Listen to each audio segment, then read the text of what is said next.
começar a falar com uma poesia em homenagem a gente. Boa noite.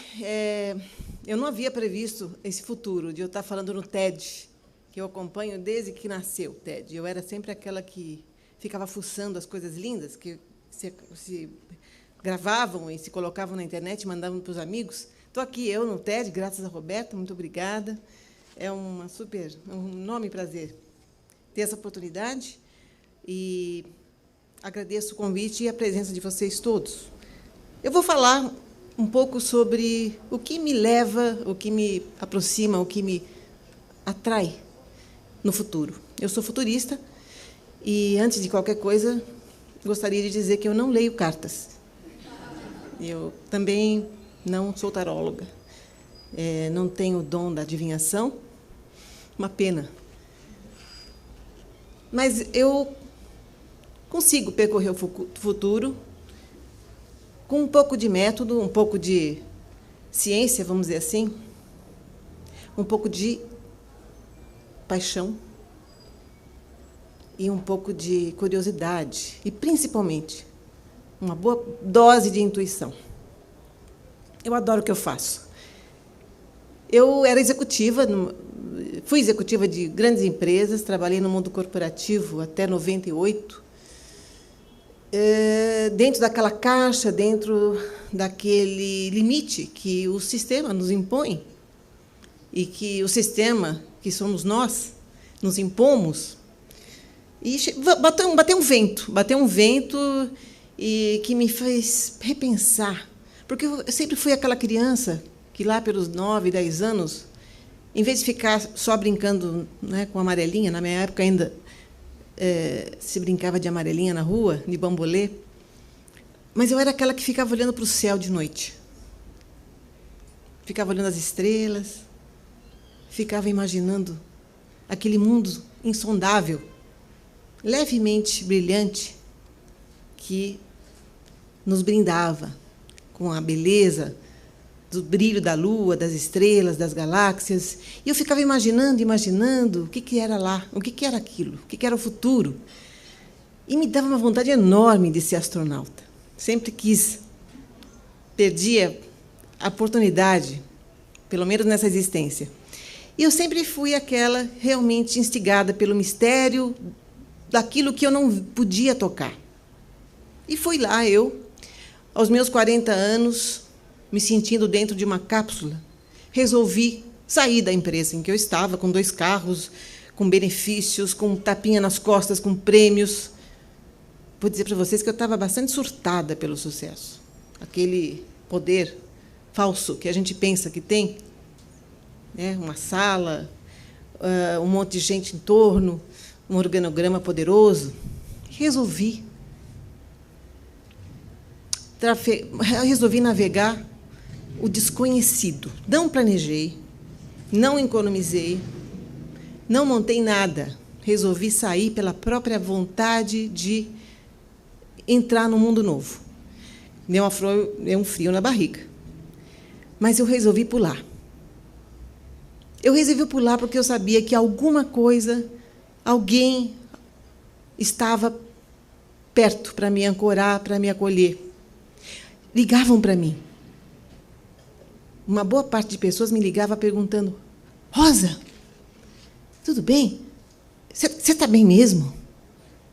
Você tem certeza que você está bem? Porque as pessoas não acreditavam na minha decisão. Como essa louca vai abrir mão de tudo que ela tinha para ficar nessa situação, para ficar procurando o rumo da vida dela? E outras pessoas me ligavam para pedir um espaço na minha agenda, que naquela época a agenda estava meio folgada, que eu não tinha trabalho. Rosa, você tem um tempinho para falar comigo? Sabe o que é? Eu queria saber como é que é essa coragem. Eu queria tanto, mas eu não tenho coragem de dar esse salto. E eu fui nesse salto sem me arrepender e com a segurança de algo maior que eu. Estava me segurando. E fui atraindo gente, Eu fui participando de eventos como o Imaginária, que, em 95, a Mirna Grisic, a querida Mirna, trouxe para o Brasil com astronautas, com visionários, com futuristas. E aí eu falei, esse é o meu mundo. Eu saí de uma cápsula para ir para o universo, para uma galáxia. E uma amiga minha também, a Lala Denslan, me trouxe uma revista, O Futurista, falando, olha, assina essa revista porque tem umas coisas bem legais. Abri a revista e li um artigo de um futurista dizendo, você pode estudar o futuro. O quê? Como? Chamei esse futurista ao Brasil, num evento que eu estava organizando, e ele me convidou para fazer um mestrado, e fui lá eu, deixei marido com 2 filhos, com certeza meu marido foi super paciente, amoroso e amigo, e disse, vai ser feliz, vai buscar o teu rumo. E aqui estou eu. Eu sou uma futurista. E também, além de pela paixão da profissão, eu sou uma futurista pela conveniência, porque estudar o futuro, na verdade, é muito conveniente e muito prático, porque é o resto do tempo que a gente tem pela frente. Não é mesmo? E eu fico pensando, puxa, como seria diferente esse mundo se as pessoas, quando fossem para a escola, estudassem o futuro. Eu vou perguntar para vocês aqui, quem aqui estudou o futuro na escola, quando entrou na escola? Quem aqui estudou o passado? Uau!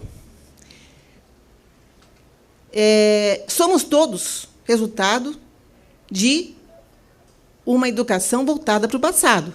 Não é? A gente não passava na prova se não esquecia a data.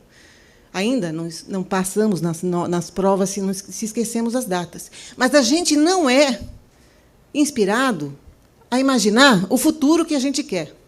A gente não é motivado, as crianças não se mobilizam, não são mobilizadas pela infinita imaginação que elas têm para imaginarem o mundo que elas querem ver e o que elas podem fazer para criar um mundo. Não, a escola não faz isso. Nem escolas, nem empresas, nem governos. Estamos todos olhando para o retrovisor. E a diferença é enorme quando você acende o farol de milha, porque quando você acende o farol de milha, você vê aquilo que você não vê olhando para trás. Se tem pedra, vamos nos preparar. Se tem flores, vamos nos alegrar. A proposta que eu faço, o que me traz paixão nesse trabalho, é trazer essa obviedade. Olhar para o futuro, acender o farol, imaginar. Aí, normalmente se pergunta, mas como estudar uma coisa que não existe? Eu lá tenho tempo. E eu pergunto para vocês, o passado existe? Não existe o passado. Não existe o futuro, existe o aqui e agora. Só que tem uma grande diferença. Quando você muda o teu presente, olhando para frente, e quando você muda o teu presente, olhando para trás.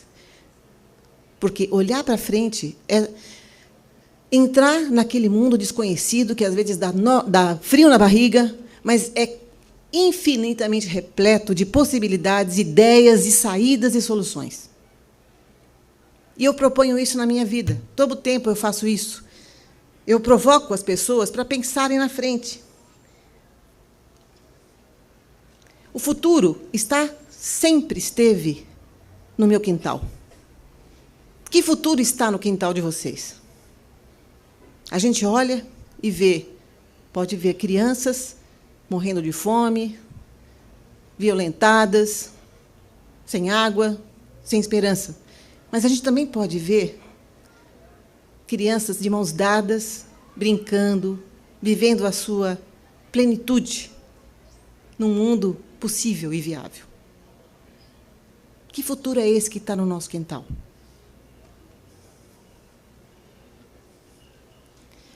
Que futuro é esse que a gente vê lá fora e que, normalmente, as pessoas não querem ver?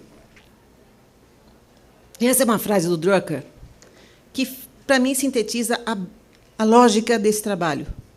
Eu nunca faço previsões. Apenas olho pela janela, vejo o que é visível, mas o que ainda não foi visto. E é fácil de ver. O ser humano é a única espécie capaz de imaginar. Portanto, o ser humano é a única espécie nesse universo capaz de criar o futuro. Tem mais uma vantagem. e remetendo ao que Arnoldo disse, se a gente pudesse aproveitar todas as dádivas que nos deram, nós somos os únicos capazes de enfrentar o mundo externo e o mundo interno. O que nós estamos fazendo com esse mundo interno para viver melhor nesse mundo externo? Estar bem para alcançar o bem-estar. Será que todos nós estamos sendo inteligentes suficientemente, com toda a inteligência que nos foi dada, para criar esse estado de bem-estar? Lembrando que nós somos a única espécie capaz de mudar o rumo da história.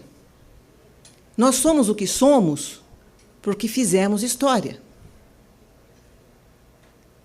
Nós somos o que somos porque estamos nessa história. E que história é essa que nós estamos criando para os que vierem depois de nós?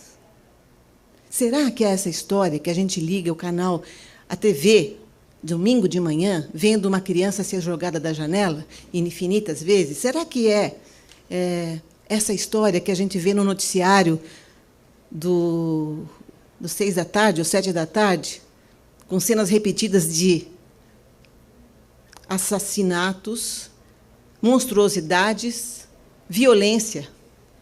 Essa história que nós estamos criando é a realidade que nós vamos criar para as futuras gerações. E o que essas futuras gerações têm como resposta a essa realidade, a essa história que nós estamos criando? Medo. O medo que provoca o quê? O medo provoca. Pode ser que provoque apatia, pode também provocar violência e descrença. Por isso, meus amigos, eu estou aqui para fazer aquilo que eu sempre quis fazer, gostei de fazer. Porque só existem 2 tipos de mudança. Estudar o futuro é estudar a mudança. Estudar a mudança é estudar o que é óbvio, o que é mais verdadeiro, porque tudo muda, tudo é impermanente. Você pode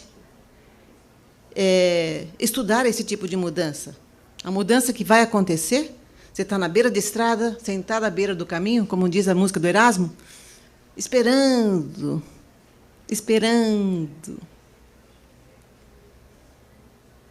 Você pode também assumir o seu protagonismo, a sua autoria dessa história. Sobre o que vai acontecer, muito não se tem o que fazer. Mas quando se tem um desejo, uma visão, uma ideia clara, determinada do nosso papel nessa terra, podemos sim interferir nessa história. Podemos sim interferir nesse destino.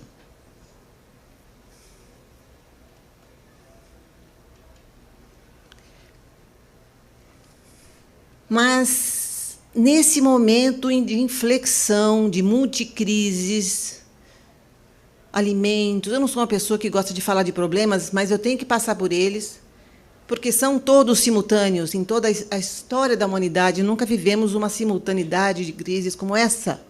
Crise financeira, crise de alimentos, crise energética, crise econômica, crise ética, crise cultural, crise política,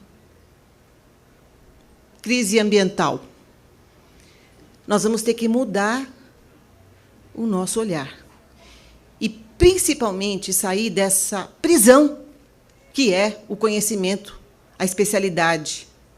Sair do silo do conhecimento.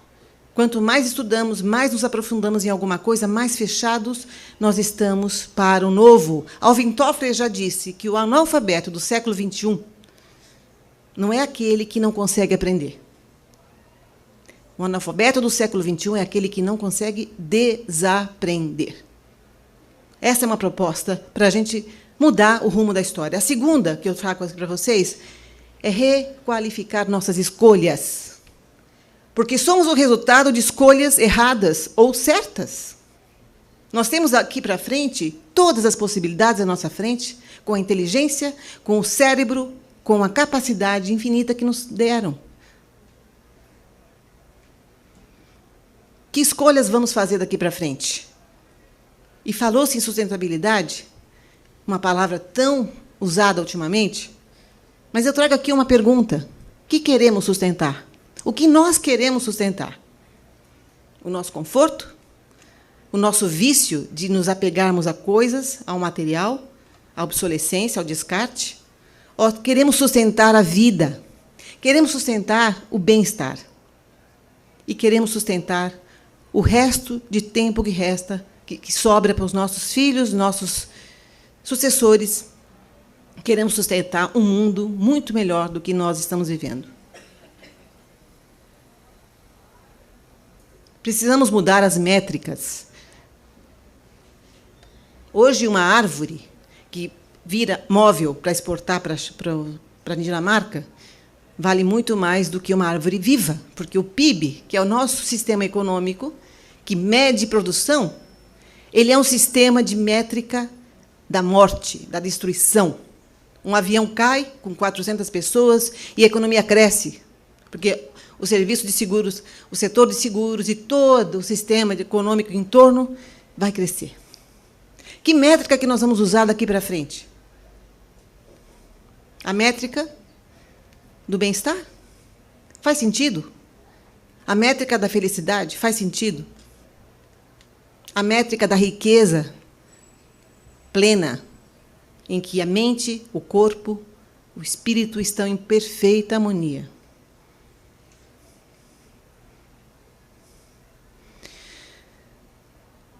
É preciso mudar as métricas, é preciso falar menos e pensar mais, sentir mais. É preciso tocar, é preciso amar, é preciso esculpir a nossa existência e tirar todos esses excessos, e tirar toda essa carcaça e toda essa sobra que o sistema econômico nos trouxe, nos desprovendo de sonhos e nos fazendo acreditar que ter é ser, esquecendo que ser é ter. É ver a existência integral do ser humano. Somos todos um sistema perfeito e lindo, de inter-relações entre o aspecto físico do corpo, o aspecto mental e o aspecto espiritual. Integrar coisas. Isso não está na pauta das nações e das escolas e das instituições. Tudo é fora. Mas tudo começa dentro. E eu continuo a minha caminhada, insistindo, até um pouco teimosa e apaixonada, até obstinada, a ver aquilo que não existe, mas que está lá fora. Eu prefiro ser aquela que vê as coisas que nunca foram e que podem vir a ser. E quero agora deixar para vocês uma pergunta, trazer aqui algumas metáforas. O futuro, para vocês, como é? Pode ser uma montanha-russa, de altos e baixos, uma aventura de incertezas, pode ser também um rio caudaloso que vai ao caminho do mar, na rota certa de onde você vai chegar, pode ser também um mar revolto de ondas altas, pode ser também um jogo de dados, um jogo da incerteza, do improvável, da sorte. E pode ser também uma página em branco, que você começa a escrever agora. Fico aqui para vocês a pergunta. Muito obrigada.